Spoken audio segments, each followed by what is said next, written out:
Bonjour messieurs, bonjour mes collègues.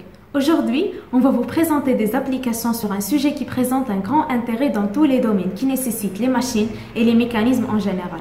La gestion de la maintenance et la sûreté de fonctionnement qui peut être définie comme l'attitude d'un système à remplir une ou plusieurs fonctions sous des conditions données. Elle englobe 4 grands concepts: la maintenabilité, la fiabilité, la sécurité et la disponibilité. Nous intéressons durant ce devoir à la notion de la fiabilité qui peut être définie à son tour par la probabilité qu'un bien puisse accomplir une fonction donnée sous des conditions données à un intervalle de temps donné. Ce devoir est composé de 3 applications. La première application va être présentée par ma collègue Soukaina et moi, la deuxième par Manel et la troisième par Khadija. Alors, la première application est basée sur une entreprise spécialisée dans le traitement des eaux qui décide de reconsidérer sa politique de maintenance.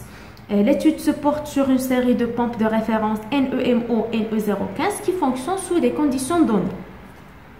Pour faire cette étude, on dispose des fichiers historiques concernant des pompes numérotées de 1 à 8, des informations générales comme la date de la mise en service de l'installation. On sait que la mise à jour des fichiers historiques s'effectue en fin de mois et l'étude est faite sur une période de 39 mois. Alors pour faire cela, on va suivre l'évolution d'une dégradation sur ces 3 points de ces pompes à partir des fichiers historiques, le stator de référence 3005, les réticulations 1-2, l'ensemble arbre, presse et tout, l'ensemble 3 de référence 1015. Commençons par la première pièce des pompes, le stator de référence 3005. Pour suivre l'évolution de leur dégradation dans le temps, on va suivre une analyse des mesures qui se trouvent au niveau de l'historique obtenu après 39 mois. Alors on résume les résultats qui se trouvent dans les fichiers historiques sous le tableau affiché. On a attribué à chaque pompe son TBF et le niveau d'usure en millimètres. La chose qui nous a aidé à tracer le graphe ci-contre qui montre clairement l'évolution de l'usure en fonction du temps TBF. Alors on peut facilement ou clairement conclure qu'on a une certaine proportionnalité entre l'usure et le temps de fonctionnement. Cette option de proportionnalité qui rend la loi d'usure des stators connue nous donne la possibilité de déclencher une opération de maintenance et d'envisager un échange standard du stator suivant le rapport coût correctif et le coût préventif systématique. Alors, on passe maintenant à la deuxième pièce qu'on a étudiée pour suivre l'évolution de sa dégradation en fonction du temps. Pour cela, et en se basant sur les interventions et les mesures de l'historique qu'on a obtenues après une étude qui a duré 39 mois et qui concerne 8 pompes, on a pu tracer le diagramme de l'évolution de l'usure en fonction du temps de fonctionnement. Alors, si on analyse bien ce diagramme obtenu, on peut sortir avec plusieurs remarques. Premièrement, il y a une certaine proportionnalité entre l'usure et le temps de fonctionnement au début. Ensuite, après une durée de 11 mois, cette proportionnalité disparaît et on aura une accélération rapide au niveau de l'usure. Donc, ce qu'on peut conclure à propos de ces articulations, c'est qu'ils possèdent une loi d'usure qui est connue jusqu'à le moins 11. Donc, cette information est très importante. Pourquoi? Car il va nous donner la possibilité de planifier des interventions à l'avance et donc d'envisager une maintenance préventive systématique. Alors, on passe maintenant à l'ensemble arbre-presse. Donc, les mêmes démarches suivies précédemment avec les articulations et les stators, on va le suivre avec les arbres. Et on va représenter bien sûr l'évolution de l'usure en fonction du temps du fonctionnement. Et on obtient le résultat illustré ci-dessus. Donc, elle est claire qu'il n'y a aucune proportionnalité entre l'usure et le temps de fonctionnement. Et dans ces conditions, on ne peut rien planifier à l'avance. La seule chose qu'on peut faire, c'est de chercher les causes de cette usure. Peut-être on a des problèmes au niveau de serrage, ou bien au niveau de la qualité, ou bien au niveau de la montage, etc. Maintenant, après avoir étudié les lois d'usure de ces 3 pièces du moteur, les stators, les articulations et les arbres, on va faire maintenant une analyse concernant le roulement et le remplacement. Tout d'abord, ces roulements ont une durée de vie de 10 000 heures, c'est-à-dire environ 13 à 14 mois. Donc, on a déterminé leur TBF dans chaque pompe en fonction de la date du remplacement. Et les résultats obtenus sont résumés dans le tableau suivant. Donc, qu'est-ce qu'on peut dire ou bien conclure à propos de ces résultats ou bien à propos de ce tableau?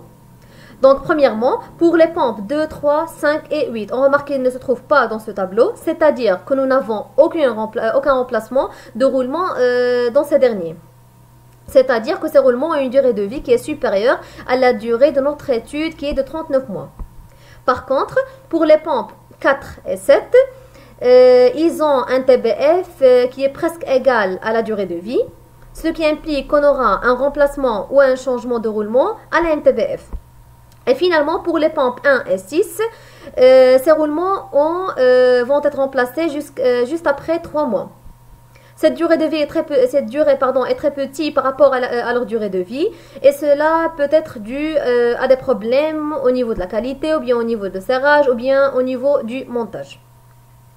Donc cette application nous a permis de bien comprendre l'importance de la connaissance de la loi d'usure puisqu'il nous permet ou bien il nous donne la possibilité de déterminer à l'avance la date des interventions et de les planifier en fonction bien sûr de nombre d'heures de fonctionnement. Passons à l'application numéro 2. Le but est de grouper les valeurs de relevé par classe. Mais tout d'abord, il faut calculer le nombre de classes, la taille de classe, le nombre de défaillances par classe, de calculer et tracer les fonctions RT, FT et lambda-T, et enfin de calculer la MTBF.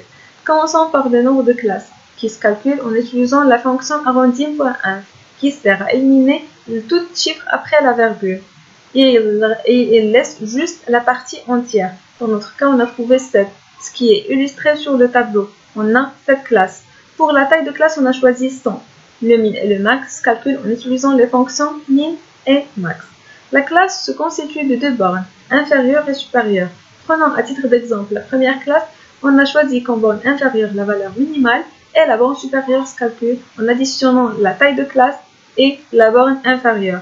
Le nombre de défaillances se calcule en utilisant la fonction NPCinf qui sert à compter les valeurs qui sont supérieures ou égales à la borne inférieure et inférieures strictement à la borne supérieure. La défaillance cumulée se calcule en additionnant la défaillance cumulée de la classe précédente et le nombre de défaillances par classe de la classe dans laquelle on veut calculer la défaillance cumulée. Le nombre de survivants se calcule en utilisant la soustraction de nombre de survivants au début de classe et le nombre de défaillances par classe de la classe précédente. Passons à la fiabilité RT. On sait que la fiabilité, c'est la probabilité de survie des équipements. Elle se calcule en utilisant la relation de NT sur N0. Dans notre cas, c'est le rapport entre le nombre de survivants en début de classe et la totalité de nombre de défaillances par classe. Pour la fonction de défaillance f de t, elle se calcule en utilisant la relation de 1-RT, ce qui est utilisé dans notre cas et qui nous donne ces valeurs qui sont listées sur le tableau. Et pour le taux de défaillance, c'est le rapport de nombre de survivants en début de classe sur le nombre de défaillances par classe. Même chose pour les autres classes. Après le remplissage du tableau, il nous reste de tracer les courbes des trois fonctions, R de t, ft et lambda t. On les trace en utilisant les outils de graphique et en sélectionnant la colonne de borne supérieure et la colonne de la fonction qu'on veut tracer. On obtient les trois fonctions. Et pour la dernière question du calcul des MTBF, on sait que le MTBF, c'est la moyenne et c'est l'espérance mathématique du temps de bon fonctionnement entre deux défaillances. Alors, dans notre cas, on utilise la fonction moyenne pour calculer les MTBF et pour avoir une moyenne de 478,11. Passons maintenant à l'application numéro 3. Dans cette application, on a une entreprise qui est spécialisée dans la fabrication de moteurs thermiques et qui désire faire une étude sur un nouveau moteur. Et elle définit un échantillon de 100 camions comme il est représenté dans ce tableau. D'abord, on va essayer de calculer la MTBF en calculant le nombre de classes qui est la racine de nombre de données. On obtient donc 10 classes et pour chaque classe I, nous aurons NI données. Et les 100 données prennent des valeurs entre 100 et 300. Et puisqu'on a 10 classes, donc chaque classe doit avoir un pas de 20. Et pour la case TI, on calcule le milieu de la plage. Et d'après les résultats illustrés dans le tableau et la relation de la MTBF, on trouve que ce dernier est égal à 199,8 10 à la puissance 3 km. On passe à la question numéro 2. Dans cette question, on va essayer de tracer la fonction fiabilité en calculant d'abord l'onde t en utilisant la relation suivante. Et d'après la représentation de la fonction, on remarque pour un MTPF qui est égal à presque 200, la fonction prend 0,54. Alors 54% des moteurs vont atteindre la MTPF.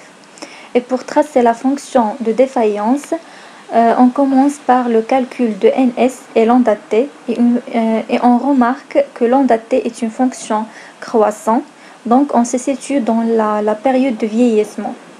Et pour terminer, on peut conclure que les défaillances du moteur peuvent être considérées comme des défaillances d'usure, des vibrations répétées ou bien des chocs, érosions, et ainsi de suite.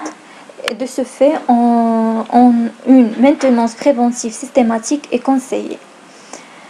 Et finalement, je vous remercie d'avoir pris le temps de visionner cette vidéo et on souhaite que notre modeste travail trouve une bonne appréciation de votre part et qu'il ne contient aucun point incompréhensible. J'espère que cette vidéo vous a plu et merci.